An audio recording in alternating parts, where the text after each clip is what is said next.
Hello everyone, I'm George from Ireland. Welcome back to my channel once more. Sorry for the radio silence.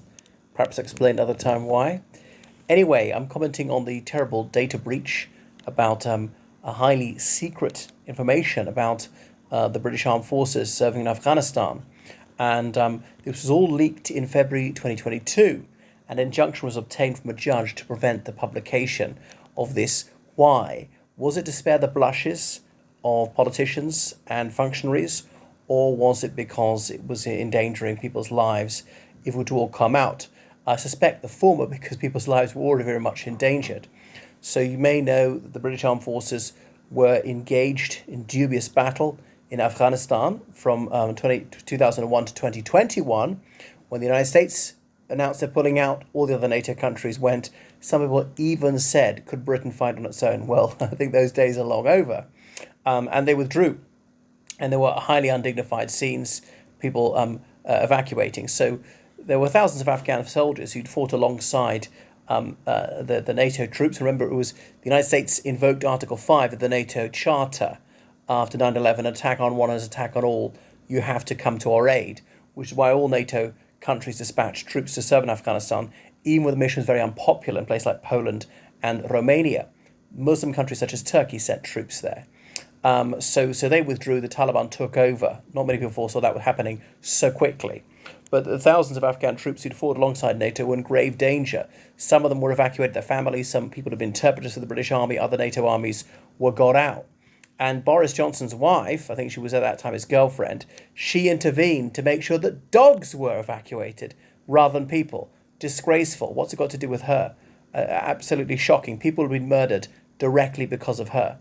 Anyway, so some of these people were still trapped in Afghanistan, got to Pakistan, where a lot of people are overtly sympathetic to the Taliban, despite the Taliban's terrible terrorist attacks in Pakistan. There's a chance they might be deported there. They took ages to get visas. I mean, you see how the civil service works at a glacial pace. We need greater productivity. But, that's another story. Some of them eventually allowed to come to Afghanistan. So people there were in terrible danger. Did Britain owe them a debt of honour? On the other side, well, actually, they owed Britain a debt of honour. All these NATO countries and various other parts of the coalition are willing. Ukraine, for example, they were there to save Afghanistan, to uphold human rights and democracy there. Remember, the Northern Alliance had always been the recognised government of Afghanistan, not the Taliban, and held Afghanistan's seat in the United Nations. And so they're fighting legally and legitimately. But anyway, so the special forces of the British Army supposedly didn't want some of the Afghan special forces to come there because they might be witnesses, might testify against the SAS when there were alleged crimes and things like that, the triples. So, goodness, a super injunction was brought in at the time. Ben Wallace was Defence Secretary. I remember he was the toast of the Tory grassroots. People were pleading with him to contest the leadership in 2022, but that didn't happen. Hasn't he left Parliament now? He's been knighted subsequently. So Mr. Justice Knowles was the judge hearing the case, and he made it a super injunction. So therefore it would be unlawful to publish any particulars of this, or even to allude the fact that there was a court order to that effect. So Mr. Justice Chamberlain looked at it again. So all sorts of things had come out, even some of the personal details in the British Armed Forces were published, which then becomes very dangerous because people could track them down at home and things like that. So it's terrible. How was such a breach of security allowed to happen? And why has no one been held to account? Why hasn't it been punished? The other thing is, had it come to light at the time, would Wallace have been obliged to resign and so on? So some people are in danger in Afghanistan, and even if the man, or sometimes a woman, who served alongside the British Armed Forces gets out, he or she has relatives, the trouble is, where do you draw the line? Do you evacuate that person's parents? Probably. Spouse, children, definitely. Siblings? Probably. Sister-in-law, brother-in-law? Probably. First cousins? Probably not. Second cousins? I think definitely not, but they might still get them. Remember, family is everything there, and so on. So 19,000 people requested asylum in the United Kingdom as the Taliban was taking over. And it's said that inadvertently, a UK Special Forces civilian worker leaked it in February 2022. Doe. Anyway, and then the Taliban could get a hold of this to know who their enemies were, track them down. It's all about relocation applications. So that came out. thing is, the British Army was desperately short of troops, and I know a journalist who was there said some of the British Army said, well, bring these people here, let them join our army.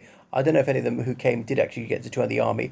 There's another view is that, well, no, you've got to say back to the war, you've got to fight for your survival. It's victory or death, that's it. And if you let them give them a way out, then they will run away. That's why, Turkmenistan wouldn't accept any of them. I know it's a horrific tyranny, but part of the reason for that is saying, well, then they'll fight to the death. That's because their only chance is victory, at least holding out in the mountains, and so on. So there was terrible damage. What an embarrassing situation it is, and the Liberal Democrats have been on the attack on this one. Anyway, so some of the Afghans, they'd risked life and limb. They've been fighting valiantly, and they weren't particularly doing it for the United Kingdom, doing it for Afghanistan, which is just as honourable, and so on. But their lives were imperilled. They were put in jeopardy by some idiocy in the Ministry of Defence. Now, surely they say that, a Secretary of State has to carry the can. It's the only way that he can make sure the civil servants do what they're supposed to do. The trouble is he doesn't have the power to dismiss them. They're almost unsackable. So some people are very worried about relatives who are still trapped in Afghanistan or indeed in Pakistan. And the UK is full up of refugees, as people are saying. Other people don't want this to happen. They don't want more people to come in. It's sort of politically unacceptable. Members of the Special Air Service and Special Boat Service, some of their details have come out about the names of about 100 of them and things like that. That's very, very worrying. What else could happen is that, hostile states, the Islamic Republic of Iran, the People's Republic of China, the Russian Federation, might want to hunt them down.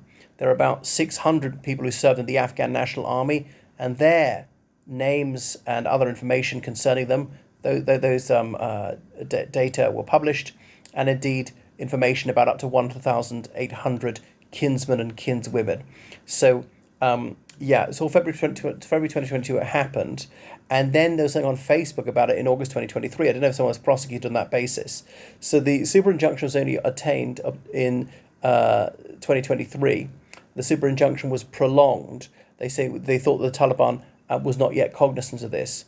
So then the resettlement scheme was established just before the election for some of the Afghans whose names were leaked. But the injunction was not quite lifted. There were legal challenges in the Court of Appeal. So, it's terrible.